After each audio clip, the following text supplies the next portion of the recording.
Welcome to Veni kitchen and health tips. Sankranti పండుగ శుభాకాంక్షలు friends అందరికీ. దేవుడి పటాలను ముందు శుభ్రంగా తుడుచుకోవాలి. ఒక ఉతికిన క్లాత్ తీసుకొని తుడుచుకోవచ్చు. తర్వాత కొంచెం గంధం తీసుకొని గంధం బొట్టు పెట్టి తర్వాత కుంకుమ పెట్టుకోవాలి. అంతా రెడీ చేసుకున్న తర్వాత ఇంకొక క్లాత్ తీసుకొని తడి బట్ట పెట్టి దేవుడి గూడంతా శుభ్రంగా తుడుచుకోవాలి. దేవుడి పటాలన్నీ వరుస క్రమంలో పెట్టుకోవాలి. బియ్యం పిండితో ముగ్గు పెట్టుకోవచ్చు ఫ్రెండ్స్. నేను మార్కెట్లో అవైలబుల్గా అచ్చులు ఉంటే అచ్చులు తెచ్చుకున్నాను. తర్వాత ఒక పీట పెట్టుకొని నేను కలశానికి అమ్మవారిని పెడుతున్నాను. అందుకని పీట పెట్టుకున్నాను. ఒక ప్లేట్లో బియ్యం తీసుకొని బ్లౌజ్ పీస్ తీసుకొని కలశం చెమ్ముకు కుచ్చులాగా పోసి దారంతో కట్టాను. తర్వాత ఒక రూపాయి కాయిన్ వేసి 5 తమలపాకులు పచ్చి టెంకాయకి అమ్మవారి రూపాన్ని దారం సహాయంతో కట్టాను ఫ్రెండ్స్. మీకు అందుబాటులో ఉంటే తీసుకోండి, లేకుంటే మామూలు టెంకాయ అయినా పెట్టుకోవచ్చు.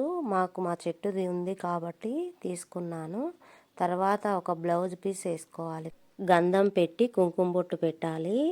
తర్వాత మన దగ్గర ఉన్న ఆభరణాలు ఏవైనా వేసుకోవచ్చు. తర్వాత పూలు పెట్టాలి అమ్మవారికి. మిగతా అన్ని పటాలకు పూలు పెట్టుకొని అలంకరించుకోవాలి. బియ్యం పిండితో తామర అచ్చు వేసి ఒక తమలపాకు పెట్టి ఒక ప్లేట్ పెట్టుకున్నాను. తర్వాత దీపపు కుందీని ఆ ప్లేట్లో పెట్టాను. 5 రకాల పండ్లు పెట్టాను. తర్వాత 5 ఒత్తులు వేసుకోవాలి. వేసుకొని నువ్వుల నూనె కానీ దీపం నూనె అయినా ఏదైనా వాడవచ్చు. తర్వాత దీపానికి కొంచెం గంధం పెట్టి కుంకుమ బొట్లు పెట్టుకొని ఒక పుష్పాన్ని అలంకరించుకోవాలి. ఊది బత్తీలు తీసుకొని అగ్గిపుల్లతో బత్తీలను వెలిగించుకొని తర్వాత దీపాన్ని వెలిగించుకోవాలి. అలాగే అగ్గిపెట్టెతో దీపాన్ని వెలిగించకూడదు. మార్కెట్లో గుగ్గిలం పొడి దీపాలు దొరుకుతున్నాయి. ఇవి పెట్టుకుంటే నెగిటివ్ ఎనర్జీ పోయి పాజిటివ్ ఎనర్జీ వస్తుంది. మీరు కూడా ఒకసారి ట్రై చేసి చూడండి. నిత్య కలశం పెట్టలేని వాళ్ళు పండుగలు వచ్చినప్పుడైనా కలశం పెట్టుకోవచ్చు.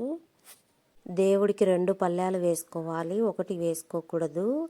అందుకని నేను చేసిన వంటలన్నీ 5 రకాల నైవేద్యాలు చేశాను. స్టార్టింగ్లో ఒకటి చెప్పడం మర్చిపోయాను ఫ్రెండ్స్. పూజ గదిని వారానికి ఒకసారి శుభ్రం చేసుకోవాలి. శివభక్తులైతే సోమవారం, విష్ణు భక్తులైతే శనివారం చేసుకోవాలి. అన్ని వంటలు పెట్టిన తర్వాత లాస్ట్లో టెంకాయ కొట్టుకోవాలి. పంచహారతిలో పచ్చకర్పూరం వేసి హారతి ఇస్తున్నాను. పూజా విధానం పూర్తి అయ్యింది. మీకు నచ్చితే లైక్ చేసి సబ్స్క్రైబ్ చేయండి ఫ్రెండ్స్.